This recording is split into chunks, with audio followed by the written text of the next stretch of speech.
Hello, and welcome to Women Speak, a production of the Women's Resource Center in Wayne. I'm your host, Mojdeh Keykhah, and each month I focus on a topic that is of interest to women and the people they care for. This interview is being conducted via Zoom during the Coronavirus Crisis 2020 on MLTV Mainline Network. Today, Women Speak is happy to have housing expert Bryce Maretzki, Director of Strategic Policy and Planning at the Pennsylvania Housing Finance Agency in Harrisburg. Mr. Maretzki leads all of the agency's long-range planning while continuing to direct a number of policy initiatives. He joined the agency as Director of Business Development in 2011 and took the lead in developing the agency's response to the impact of the Marcellus Shale development on housing and community development. In addition, he supervises the implementation of the Office of Financial Education that was transferred to PHFA from the Department of Banking. Having spent the past 17 years working in both public and nonprofit organizations locally and nationally, Mr. Maretzki is committed to working on revitalizing our cities and towns and creating a policy and practice framework for integrating life, work, and play. He graduated with a master's in urban and regional planning from the University of North Carolina at Chapel Hill and received his Bachelor of Political Science and Urban Studies from Penn State University. Mr. Maretzki and I will be discussing housing issues in the context of the COVID-19 pandemic, the Federal CARES Act, the PA CARES Rent Relief Program, and the PA CARES Pandemic Mortgage Assistance Program. Please remember that the programs discussed today are subject to change with changes in legislation at both the state and the federal level. Bryce, I am excited and honored that you are joining us today on Women Speak. Thank you, Mojdeh. It's a pleasure to be with you today, and it's really a joy to have a chance to talk about these issues with you. You have a long tenure at the Pennsylvania Housing Finance Agency. Could you please tell us about the agency and what are its main duties? Yes, thank you. The Pennsylvania Housing Finance Agency has been around since 1972. And really our work is to help create affordable housing and help provide opportunities for people to get into housing. So we finance affordable housing rental through the nation's largest affordable housing rental development program called the Low Income Housing Tax Credit Program. We've done thousands and thousands of units in partnership with developers across the Commonwealth over the years on that program. We have expanded our work to include homeownership opportunities for renters to become homeowners through housing counseling, through down payment and closing cost assistance, and through other efforts to increase the number of homeowners in Pennsylvania. We also have helped many thousands and thousands of homeowners make sure they stay in their home. Once you get a home, it's important to really stay in your home, and we want to help protect people and make sure that if you have an economic crisis or a health crisis, that we have the ability to work with you to stay in that home and make sure that you can continue to keep it as an important part of your life. We know that housing is such a stabilizing influence on people. And so maintaining, and the national program that we created back in the 80s called the Homeowners Emergency Mortgage Assistance Program has helped thousands and thousands of homeowners who have faced economic upheaval and crisis stay in their homes and maintain their homes. So we really do we've expanded our efforts to include a variety of community development work with the enactment of the State Housing Trust Fund and the State Housing and the FAIR program. And so we really have become much more all-encompassing in terms of thinking about the centrality of housing and the role that it plays in people's lives. That sounds amazing. Is the PHFA open and fully operational during COVID? We are open, fully operational, and in remote status. We, as many people did, in early middle of March, we all were told quickly to leave, and our information technology people and our executive director, new executive director and CEO Robin Weissman, who was just only a month into her new leadership at the agency, had to sort of put us all on remote status, and it's been incredible. And we really have continued full function, full operations. We're working, people are working from their homes and working from their laptops and their iPads and their phones, but we are running every program and helping many, many people. So, yep. That is fantastic news. I wanted to delve into the legislation at the federal level. Could you please describe what is the CARES Act?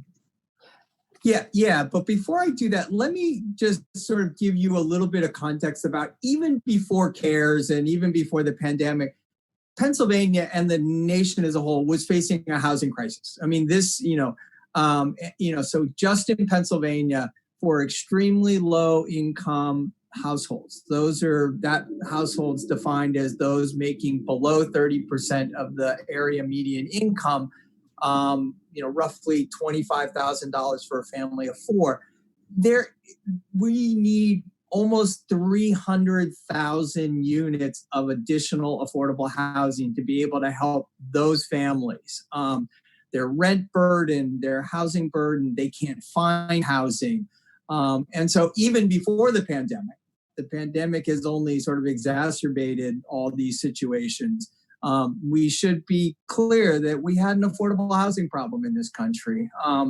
And when we come out of the pandemic, we will still have an affordable housing problem. And so I think, as we focus on what we're doing related to helping people in the pandemic, and that's absolutely critical, but it's also revealing a lot of things about how difficult our challenge is sort of going forward once we get past this sort of crisis moment. So I think it's important to contextualize and give some context to what's going on in Pennsylvania around affordable housing.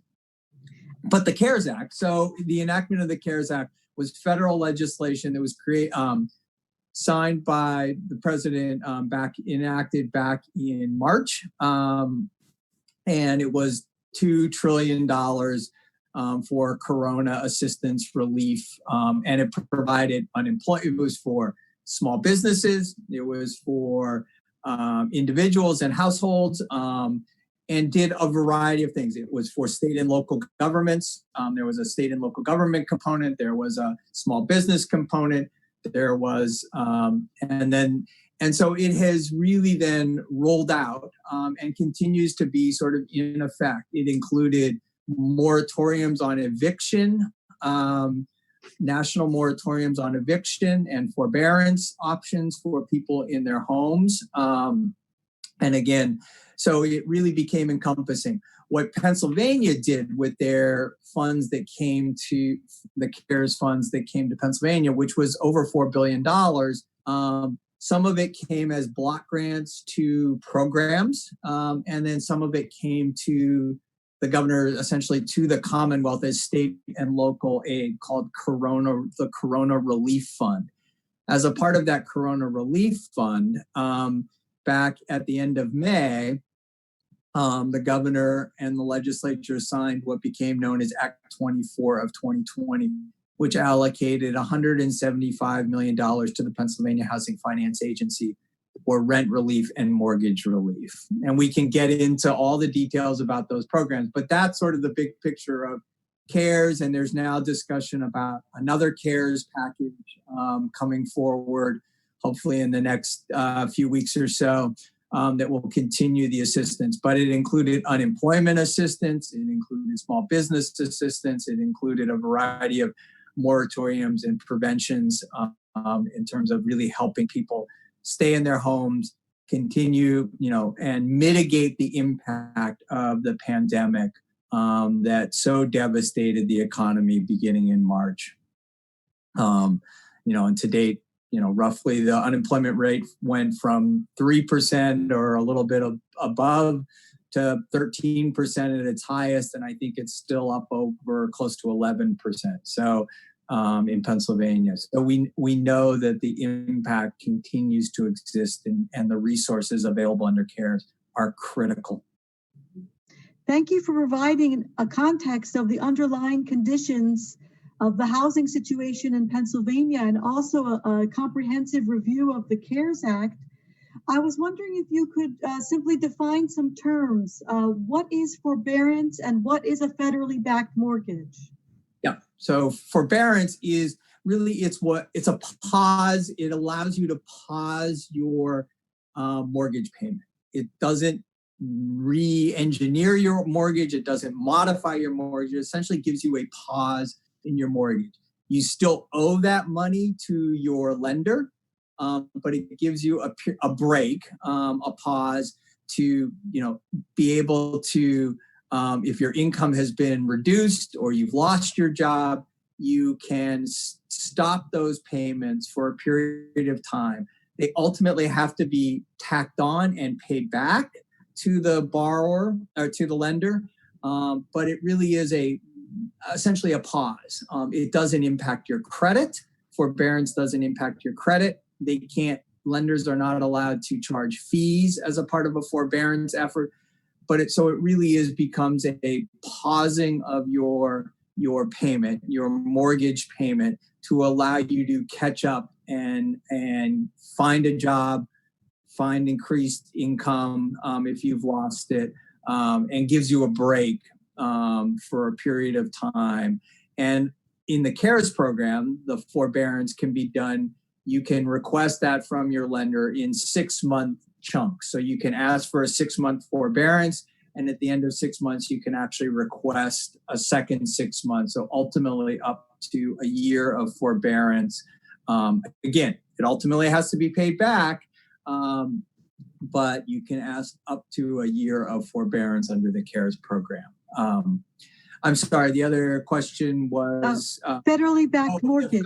So the federally backed mortgage, the application, the forbearance applies to federally backed mortgage, that being an FHA, a Federal Housing Administration loan, a loan that's backed by Fannie Mae or Freddie Mac. And these are the big national housing intermediaries that purchase people's loans and allow sort of the liquidity, capital to move back into the market for more mortgages to be made. So it includes USDA, FHA, Fannie Mae, and Freddie Mac. Those are the big federal organizations that back mortgages and that the forbearance can apply to. There are many lenders who have also done their own sort of forbearances or modifications. And so we would encourage a borrower who is struggling and continues to struggle to contact their lender, contact their servicer, call PHFA. We service nearly 60,000 mortgages, and talk to them have that conversation with your lender about what the options are so that they can outline for you the various approaches for helping you make sure you don't go into foreclosure or ultimately lose your home. Mm-hmm. I was wondering if we could drill down into the CARES Act in Pennsylvania for homeowners. What is the implications of that for homeowners? Yeah. So again, as part of what became known as Act 24 of 2020 and signed by Governor Wolf on May 29th, Pennsylvania PHFA had 30 days to create a mortgage assistance program as well as a rent relief program. We have called the mortgage assistance program the Pandemic Mortgage Assistance Program, also known as PMAP. And the eligibility for that program is your income, your household income can be up to 100% of the area median income. And you can find your area median income by coming to the PHFA website, www.phfa.org. And you can look at the area median income for your particular county. Area median incomes are done by county. and you can qualify. So if you have up to 100%, you qualify.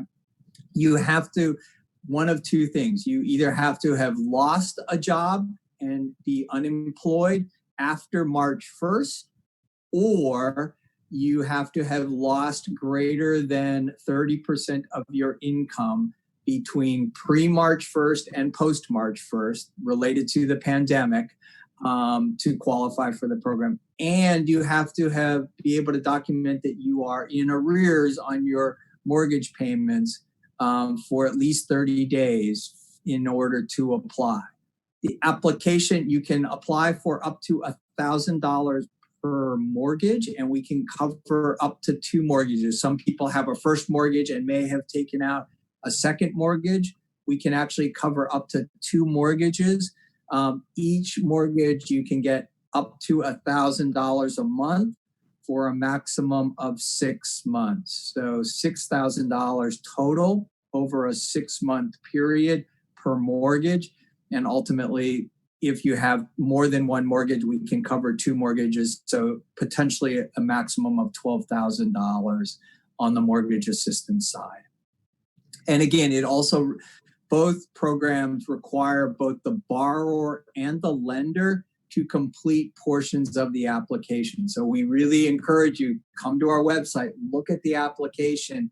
There's checklists, there's fact sheets about the application, but you can't just as a borrower submit an application. There are also components that are needed from the lender to get a full and complete application. And one of the biggest criteria and one of the biggest concerns so far with the programs that have now been open for about a month is incomplete applications on both programs. We really encourage people to look at the entire application package and make sure they're talking to their lender or their property owner on the rental side that we'll get into.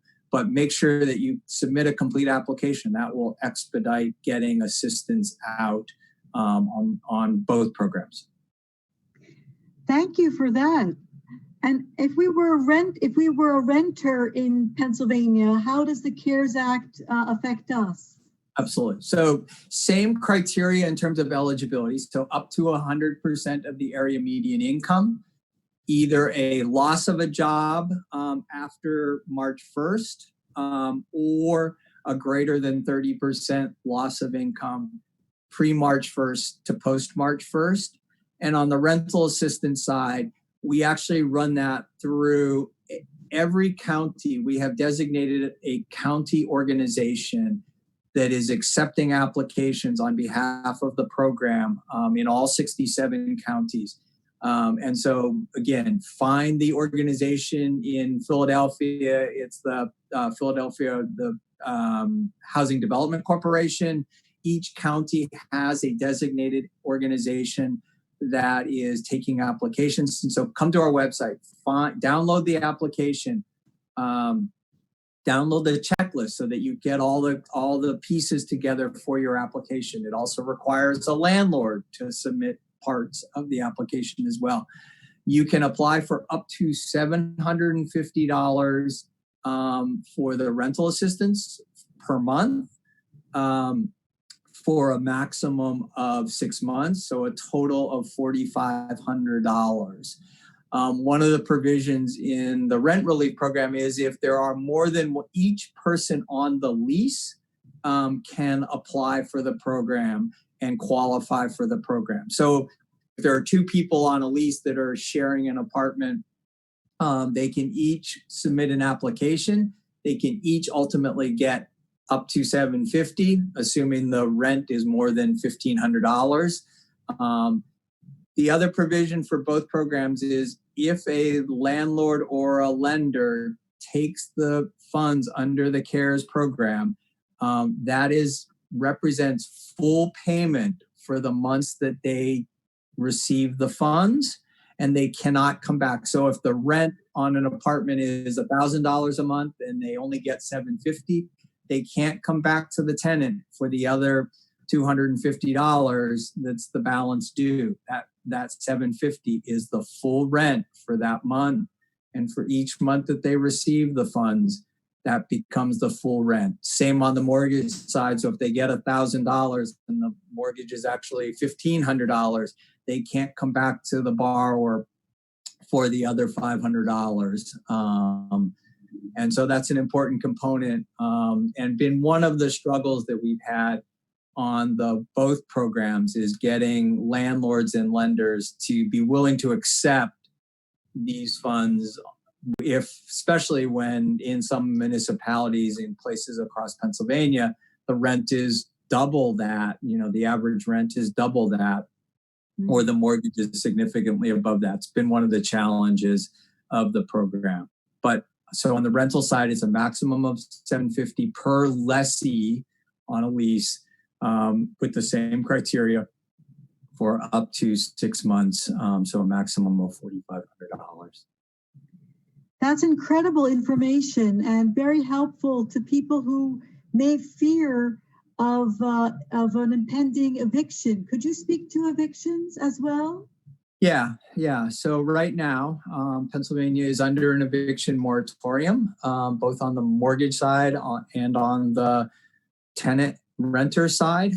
The state eviction moratorium has been extended a couple of times, is currently extended out till the end of August. And it's been a very, very helpful way to make sure that people, what we've learned about more and more about housing is how important it is to have a home and be able to be stable in your home. If you're recovering from the pandemic or need to be isolated, having a home is where you can do that, is where you're the safest, is where your health matters. And so having eviction preventions and not allowing people to be evicted from their homes during this critical period of time is absolutely important. So nobody can be evicted from their home or their apartment until at least the end of August. And we'll have to see what happens after August 30th in terms of the eviction moratorium, whether it's continued to extend or whether it comes off at that point, and where we are.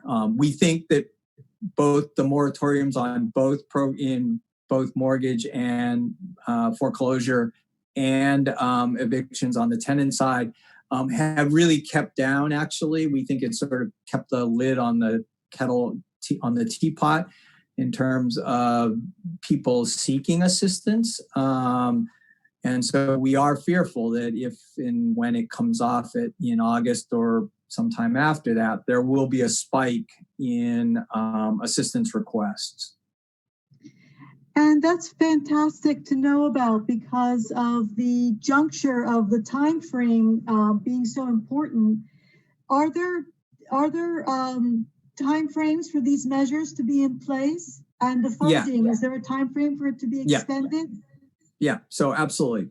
Two important deadlines. September 30th is the last day that applications can be accepted for either the rental assistance program or the mortgage assistance program. September 30th is the last day. So again, if the moratorium comes off at the end of August, there's only a 30-day window till the end of September for people to get their applications in. The other important deadline is November 30th is the last day that payments can be made in either program. The payment can be made for the December, if there's a December payment that's needed, it can be made, but it has to be made by November 30th. That's the last day that either of the programs can actually make payments. And both programs have to do a final report by the end of the calendar year, by December 30th. And that's actually when the CARES funds are set to expire at this point. So those are important dates. They started on July 6th. They both have a deadline currently of September 30th. That's crucial information to keep in mind for our viewers if they're applying for any of these programs, to get that application and fully complete it into the significant agency in their county for review as soon as possible. What kind of long-term plans, briefly, does the agency have with regard to COVID-19? Yeah, I mean, we are continuing to work on both of these programs, both of the CARES programs. We'll have to see what happens with the next CARES package, and hopefully it will sort of nicely fit and there will be continued assistance available for people. We know that the impact of the pandemic will go on far beyond. It has wreaked havoc on the economy that will extend beyond December 30th. And we think it will probably go well into 2021. And so we want to make sure. We also do have the Homeowners Emergency Mortgage Assistance Program, the HEMAP program for people. So we would encourage borrowers, again, to look at that program. There are many local rental assistance programs, and so we would encourage renters to contact the organization in each county that's taking the rental assistance program under CARES for Us. Also is oftentimes has other resources available for them to help them on the rental assistance side. So please contact those organizations, contact those agencies, talk to them about your situation. It's sort of a little bit of a puzzle, right? They can put different pieces in to help people. But again, we anticipate that the pandemic impact is going to go on and be felt. Many of these jobs that were lost may not come back at all. And so again, the agency is looking at how do we make sure that we can continue to address affordable housing problems in Pennsylvania. Again, as we talked about earlier, one of the biggest issues that the pandemic has raised is the impact on extremely low income people who are most at risk of losing their jobs were those who were already at the lowest end of the socioeconomic ladder. We also know that the impact on African Americans and Latino families has been significant related to the pandemic. And so we are, as an agency, and I think we as a Commonwealth and as a community need to be thinking about the impacts, how the disparities and inequalities of the impact of the pandemic have sort of laid bare what we knew already, but is going to just be a lingering and long-term impact that we all are going to have to address. That is incredibly useful information. Thank you so much, Bryce, for sharing your knowledge, expertise, and experience with us today. The Women's Resource Center is also grateful for your volunteering your time to share this important information with our viewers. To our viewers, thank you for watching Women Speak. I look forward to bringing more in-depth conversations in the future, and I would also like to provide the opportunity for Bryce to provide a website and call center for the Pennsylvania Housing Finance Agency. Absolutely. So our website is www.phfa.org, and there's a CARES, big red CARES banner on the front page of ours. There's applications available in Spanish as well as English. So please use our website. We also have a call center number, which is 855-827-3466. So please call us, use our website to help you in getting this assistance. Thank you again so much, Bryce. And for more information about the Women's Resource Center, you can visit www.womensresourcecenter.net. Thank you. Thank you.